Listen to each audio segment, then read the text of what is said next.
The other thing when you're starting out as a social entrepreneur or when you're starting a social enterprise is to check the market. Who is going to be your customer? Who is buying whatever you're producing or whatever service you're providing? So you need to do some market research. The problem that you're trying to solve, is someone else already trying to solve it? And to what magnitude or in which area? So you need to find out the area that you're doing so that at the end of the day you don't want to conflict with people doing the same thing. You can as well merge your forces and provide an even much more impactful solution or result. So you need to ask yourself those two questions. Who else is solving the problem? And very important, who will pay for my product or my service? Is it the people you're selling to? Are you going to get someone to fund your enterprise? The other thing that you need to understand very well is that money is key. Social enterprises are businesses and they want to make a profit.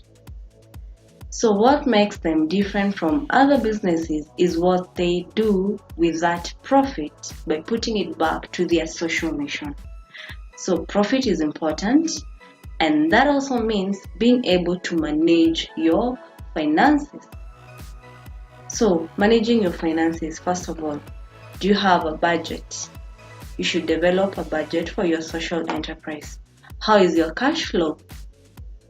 How are you handling your current financial situation? Do you get money from your own pocket? Do you have a team that's contributing to achieving the social mission?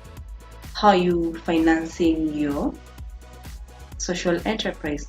Do you have an investor, or do you have a grant or a donor? How are you making the money?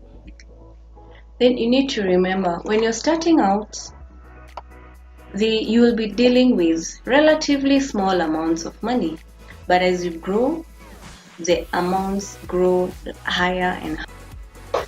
So you might need to source for the services of an accountant, an auditor to help you be able to track your financial position as a social enterprise, and also to be able to value your enterprise so that when you are approaching an investor, you know exactly what you're going to give them. It's also helpful to have some understanding from the start about cost, price, and margins.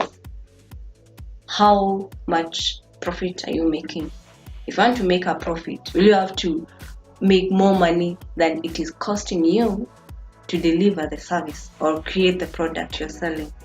The difference between how much money you make or how much money you bring in and how much it costs gives you the profit margin. So if it's higher or lower, you are able to understand.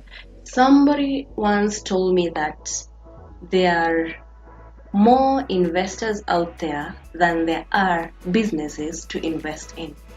So that is the last thing I'm going to talk about concerning the money matter on social entrepreneurship. We are not prepared well enough to succinctly explain our business positions to them and show them clearly, if they invest in us, what are they benefiting?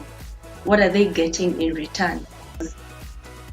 Mold your pitch to be able to fit into the investor's interests.